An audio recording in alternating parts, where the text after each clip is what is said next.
Supreme court যা বলেছে করুন, যারা ভারতীয় নয় তাদের নাম থাকবে না, সে হিন্দু হোক মুসলমান হোক, ভারতীয় যারা নয় তাদের নাম থাকবে না। আর যারা শরণার্থী হিসেবে হিন্দুরা বাংলাদেশ থেকে এসেছেন তারা সিএর আওতায় নাগরিকত্ব পাবেন এবং তাদের নাম ভোটার লিস্টে থাকবে, আর বাংলাদেশে মুসলমানদের নাম থাকবে না। তো একেবারে বাংলাদেশ থেকে আসা প্রত্যেকটা হিন্দুর নাম ভোটার তালিকায় থাকবে, কারণ তারা শরণার্থী। আর বাংলাদেশ থেকে আসা প্রত্যেকটা মুসলমানের নাম বাদ যাবে, কারণ তারা ভারতীয় নয়। তৃণমূল গুন্ডাদের পার্টি। এখানেই ডান দিকে চিল্লগ্রামে খুন করেছে দেবব্রত মাইতিকে, এদিকে বাম দিকে মনসা বাজারে খুন করেছে রথিবা লাড়িকে। অত্যাচারী পার্টি। এই দেখুন আব্বাস এর নামে মার্ডার কেস করেছে, সব হাইকোর্ট থেকে বেল হয়েছে, একে জেল খাটিয়েছে এই মাসুদকে। মোটামুটি তৃণমূল করতে হবে, মুসলমান হলেও তৃণমূল করতে হবে। ওই জন্য আইএসএফ পেটানি খাচ্ছে। এই বর্বর আবর্জনা যদি পশ্চিমবঙ্গে থাকে, ওরা কোনো পার্টিকে রাখবে না। কীরকম কিনছে দেখছেন না, ডায়মন্ড হারবারে কিনছে, কেজি দরে কিনছে। এখানে একজন আমাদের পঞ্চায়েত মেম্বারকে কিনেছে, পয়সা দিয়ে কিনেছে, ওর মধুয়া স্বামী পয়সা দিয়ে কিনেছে। ওগুলো সেগুড়ে বালি, সেগুড়ে শুভেন্দু অধিকারী আছে এখানে। এপ্রিল মাসের পরে লাইন দিয়ে তৃণমূলের পঞ্চায়েতদের বিডিও অফিসে আর ডিএম অফিসে গিয়ে রেজিগনেশন করতে হবে, 17 সালে ত্রিপুরার মতো। সরকার বিজেপি করছে, লিখে রাখুন।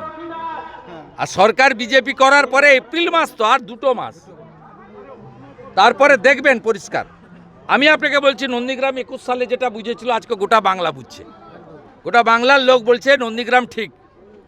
এরা তো মুখ্যমন্ত্রীকে ফেলে দিয়ে আমাকে গ্রহণ করেছে।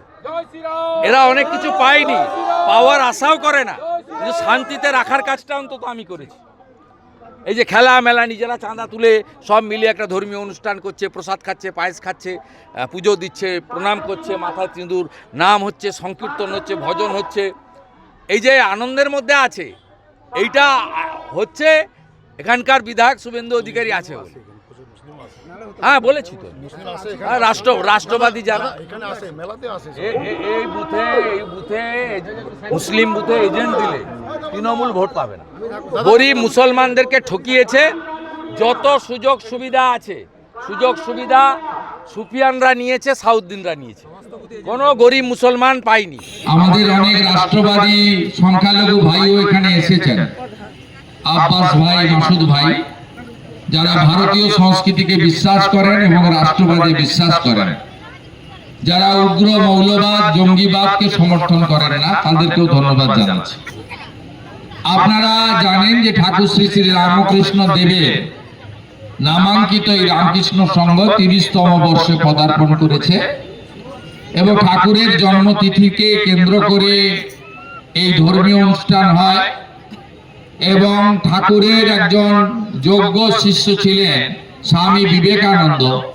তিনি বেলুড় মঠ ও মিশন প্রতিষ্ঠা করার মধ্য দিয়ে, রামকৃষ্ণ মঠ ও মিশন প্রতিষ্ঠা করার মধ্য দিয়ে গোটা পৃথিবীতে ঠাকুর রামকৃষ্ণ দেবের যুগাচার্যের তিনি তার বাণী, তার কথা সর্বত্র ছড়িয়ে দিয়েছেন।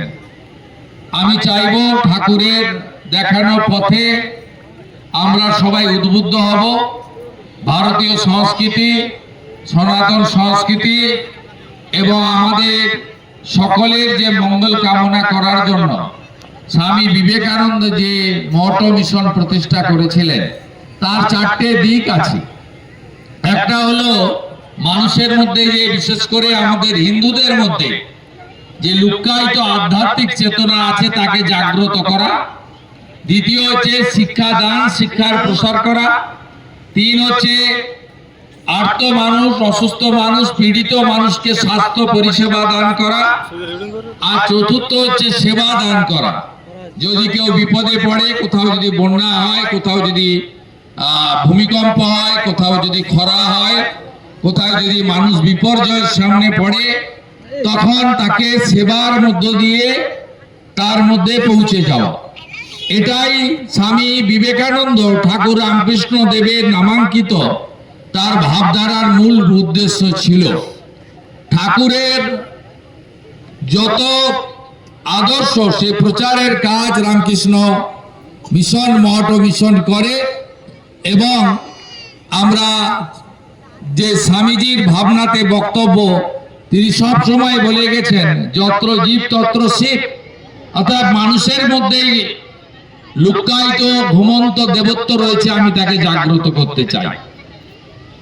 ঠাকুরের প্রতিষ্ঠিত এই প্রতিষ্ঠানে স্বামী বিবেকানন্দ বলেছেন, ব্রহ্ম হতে কীট পরমাণু, সর্বভূতে সেই প্রেমময়, মন প্রাণ শরীর অর্পণ করো সকে, এসবের পায়ে বহুমুখে সম্মুখে তোমার ছাড়ি, কোথা খুঁজিছ ঈশ্বর, জীবে প্রেম করে যেই জন, সেই জন সেবিছে ঈশ্বর।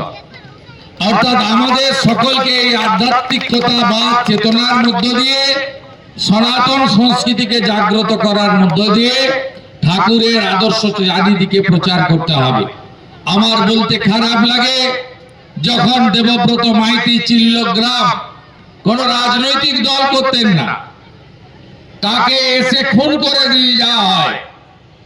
যখন রথিবালা আড়িকে রাত্রি 2:30টার সময় মাথা থেতলে খুন করা হয়, এই জিনিস বন্ধ হওয়া দরকার চিরতরে। দয়া করে এগুলো ভুলে যাবেন না। ঐক্যবদ্ধ থাকুন, এক থাকুন। নিজেদের ব্যক্তিগত চাওয়া পাওয়ার কাছে নিজেদের মত পথকে আত্মসমর্পণ না করে মাথা উঁচু করে রাখবেন। বাড়িতে তুলসী মঞ্চ স্থাপন, শঙ্খবাদন, দীপদান, একাদশী, পূর্ণিমা, অমাবস্যা, কার্তিক মাস, দামোদর মাস পালন করা, এবং আমাদের যে চিরাচরিত ঐতিহ্য রয়েছে, আমাদের বিবাহিত দিদিরা বোনেরা ছাকা পলা সিঁদুর পরেন। আমাদের বৈষ্ণব এবং হিন্দুরা অনেকে আচার মালা, তুলসীর মালা রাখেন, তারা শিখা রাখেন।